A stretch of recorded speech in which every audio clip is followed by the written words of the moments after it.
Hello বন্ধুরা, নতুন একটি এপিসোডে আপনাদেরকে স্বাগতম জানাই। আজকে আবারও চলে আসলাম একটি নতুন এপিসোড নিয়ে। আজকের এপিসোডটার নাম হলো সুন্দরবনের ভয়।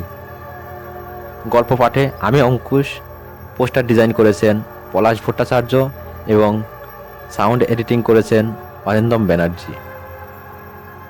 যে সকল বন্ধুরা ভয়ানক ভয়ানক ভূতের গল্প শুনে নিজেকে ভয় পাওয়াতে ভালোবাসেন, সেই সকল বন্ধুদের বলছি, যারা আমার চ্যানেলটি এখনও পর্যন্ত সাবস্ক্রাইব করেননি তারা এক্ষুনি আমাদের চ্যানেলটি সাবস্ক্রাইব করে দিন, এবং যারা আমাদের চ্যানেলটি সাবস্ক্রাইব করে রেখেছেন তাদের অনেক অনেক ধন্যবাদ। তো চলুন গল্পটি মনোযোগ দিয়ে শুনি। তখন আমার পোস্টিং ছিল সুন্দরবনে। চামটাই আমার অফিস। জানিস তো, আমাদের ভারতবর্ষের সুন্দরবনের মতো সুন্দর জিনিস আর একটাও নেই। আমি যে সময়ের কথা বলছি তখন সুন্দরবনে বাঘের উপদ্রব এখনের থেকে অনেক বেশি ছিল। আমার এলাকায় শুধু বাঘ নয়, তার সাথে চোরা শিকারীরাও ভীষণ জ্বালাচ্ছিল। কিছুদিন আগেই এখানের একটা বেশ পরিচিত পুরনো বাঘের মৃতদেহ আমরা পেয়েছিলাম। চোরা শিকারীদের গুলিতে বাঘটা মারা যায়, কিন্তু গার্ডরা এসে যাওয়াতে ওরা দেহটা ফেলেই পালিয়ে গিয়েছিল। তা একদিন অফিসে বসে বিকেলে কাজ করছি, এমন সময় একজন গার্ড এসে বলল, স্যার আপনার ফোন এসেছে, বড় সাহেব ফোন করেছেন। চামটা অঞ্চলের বড় কর্তা অসীম গাঙ্গুলি বেশ রাশভারী মানুষ। কাজে একটু গাফিলতি দেখলে ভীষণ খুঁতখুত করতেন। আমি তড়িঘড়ি করে ফোন ধরলাম।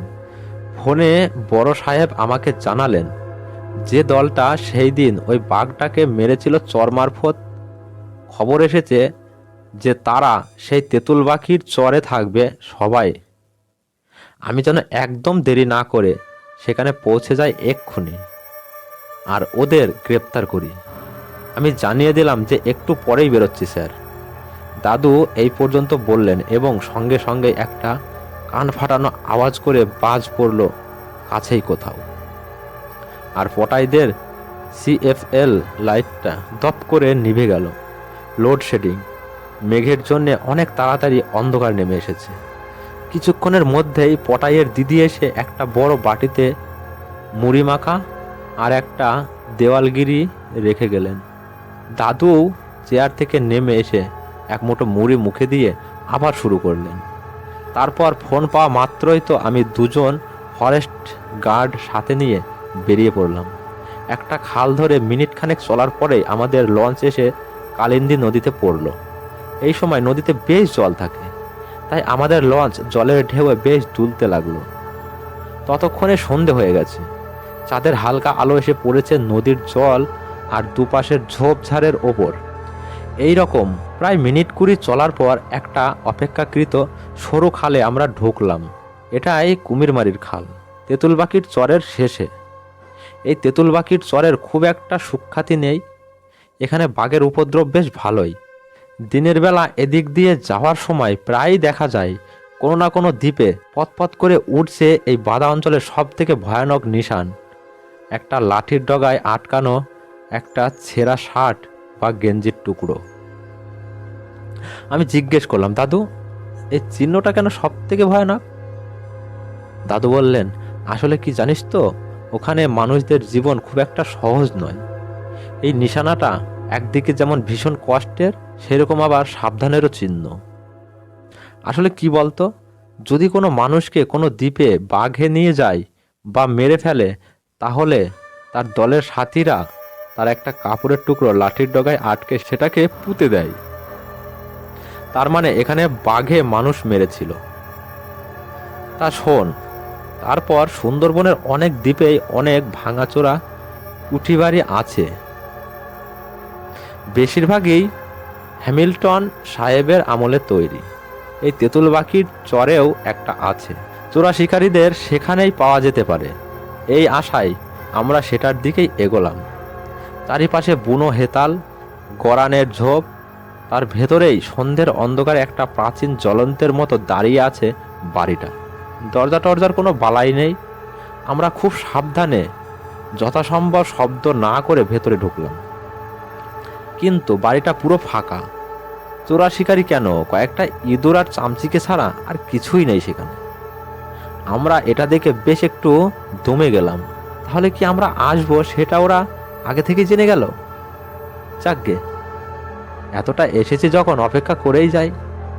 3 জন মিলে একটা ঘরে বসলাম ঘাপটি মেরে। আমার সঙ্গে যে 2 জন গার্ড ছিল তাদের একজনের নাম বিকাশ প্রামাণিক আর একজনের নাম ইসমাইল। বিকাশ আগে ছিল বাউলে, তার একমাত্র ছেলেকে বাঘে নিয়ে যায়। তারপর সে ফরেস্টের চাকরিতে যোগ দেয়। ইসমাইল আমাদের লঞ্চের ড্রাইভার। সন্ধে গভীর হতেই জঙ্গলের চেহারা পাল্টে গেল। বাইরে গাছপালার ভিতর থেকে নানা পোকামাকড় আর ঝিঝির শব্দ আমাদের কানে আসছে। দূরে কোথাও হরিণ ডেকে উঠল শুনতে পেলাম। টর্চেলে একবার ঘড়িটা দেখলাম, এখন রাত 8টা বাজে। এই পর্যন্ত বলে দাদু একটু থেমে জল খেলেন কিছুটা। আমরা তখন সবাই ঘন হয়ে বসেছি। ভেজা ঠান্ডা হাওয়া দেওয়ালগিরির আলোটাতে একটু কাঁপন ধরিয়ে দিল, সাথে আমাদের ছায়াগুলো কেঁপে গেল। দাদু একটা মৌরি লজেন্স মুখে দিয়ে আবার বলা শুরু করলেন। আমরা তো বসে আছি, আর বিকাশ মাঝে মাঝে জানলা দিয়ে উঁকি মেরে বাইরেটা দেখছে। আমি তাকে মানা করতে যাচ্ছিলাম, তখন আমার মনে হলো বাইরেটা বড্ড বেশি চুপচাপ হয়ে গেছে। সব পোকামাকড়ও আওয়াজ যেন চলতে চলতে দুম করে বন্ধ হয়ে গেছে। ঠিক সেই সময় আওয়াজটা শুনতে পেলাম আমিও। বাইরের খালের জলের ছলাৎ ছলাৎ শব্দ ছাপিয়ে আমার কানে এলো একটা অস্পষ্ট ফ্যাসফেসে কণ্ঠস্বর। এ যেন হাহাকার করে ডেকে যাচ্ছে, বাবা, এই তো আমি, তোমার গদাই, আমার কাছে এসো বাবা। যেন আমাদের আশেপাশের হেতাল গরানের ঝোপের ভিতর থেকে হাওয়া সেই আওয়াজকে আমাদের কাছে ঠেলে পৌঁছে দিচ্ছে। ইতিমধ্যে বিকাশের দেখি চোখ মুখের ভাব বদলে গেছে। সে একবার বাইরের দিকে তাকিয়ে কাকে যেন খোঁজার চেষ্টা করলো। তারপরেই তারা গদাই, আসছি বলে ছুটে বেরিয়ে গেল ঘর থেকে। সঙ্গে সঙ্গে দেখি ইসমাইলও। সর্বনাশ, স্যার শিগগির আসুন বলে বেরিয়ে গেল। আমি বাইরে এসে দেখি অন্ধকারটাও অনেক বেশি বেড়ে গেছে।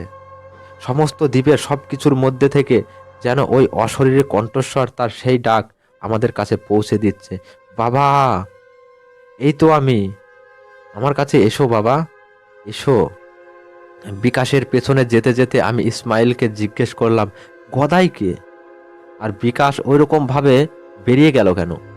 ইসমাইল বলল, স্যার, গদাই বিকাশদার ছেলে। ওকে বড় মামু নিয়েছিল গত বছর। এই বেগভূত স্যার, তাড়াতাড়ি চলেন, নইলে বিকাশদারে বাঁচানো যাইবে না। কথাটা শুনে আমার সমস্ত শরীর যেন একটা আতঙ্কের স্রোতে নেমে গেল। যাকে বাঘে মেরে ফেলেছে সেই ছেলে আবার ডাকে কি করে? বিকাশ দৌড়েছিল উঠিবাড়ির পিছন দিকটাই। এইদিকে জঙ্গল বেশ গভীর। সেই জঙ্গলে ঢুকে যাওয়ার কিছুটা আগে ইসমাইল জোরে দৌড়ে তার ওপর ঝাঁপিয়ে পড়ল। আমি তাদের কাছে যাওয়ার মধ্যেই ইসমাইল বিকাশকে মাটিতে ফেলে তার উপরে চড়ে বসে, আর বিকাশ ছটফট করছে। আমি বিকাশকে জিজ্ঞেস করতে যাব, এই সময় আমার চোখ পড়ল সোজাসুজি আমরা যে জায়গাটায় দাঁড়িয়েছিলাম সেখান থেকে একটু দূরেই গভীর জঙ্গলের শুরু। জায়গাটায় অনেক ঝোপঝাড় আর পুরো হাকুচ অন্ধকার। সেদিকে চোখ পড়তেই আমার সমস্ত শরীর যেন আতঙ্কে হিম হয়ে গেল। ওই অন্ধকারের মধ্যেও স্পষ্ট দেখলাম একটা সুন্দরী গাছের নিচে যেন অন্ধকার জমাট বেঁধে আছে। ঘন মিস কালো অন্ধকার দিয়ে তৈরি একটা আদিম ক্রূর অপার্থিব ছায়ামূর্তি আমাদেরকে দেখছে। আমাদের আশেপাশের সেই ডাক কিন্তু কখনো অবিরাম ভেসে বেড়াচ্ছে বাতাসে। ইসমাইলও মনে হয় সেই মূর্তিকে দেখে একটু অন্যমনস্ক হয়ে পড়েছিল। সেই সুযোগে বিকাশ তাকে এক ঘুষিতে ছিটকে ফেলে দিয়ে উঠে দাঁড়ালো। আমি তখন নড়তেই পারছি না। পা দুটোকে অসম্ভব ভারী মনে হচ্ছে, যেন এ আমার নিজের পা নয়। আমার ইচ্ছেতে কিছুতেই নড়বে না। বিকাশের আর হাতখানেক মতো বাকি মূর্তিটার কাছে পৌঁছাতে এই সময় বাঘের গর্জনে পুরো দ্বীপটা কেঁপে উঠল। আর মুহূর্তের মধ্যেই এই মূর্তিটার পাশ থেকে একটা প্রকাণ্ড বাঘ এসে বিকাশের ঘাড়ে পড়ল। আবার পলক ফেলার আগেই তাকে নিয়ে উধাও হয়ে গেল, আর আমার চোখের সামনে সব ঝাপসা হয়ে এলো। আমরা সবাই তখন ওর গায়ে ঘেঁষে বসেছি। পুরো দাদু থেমে যেতেই সবাই বলে উঠলাম, তারপর তারপর কি হলো দাদু?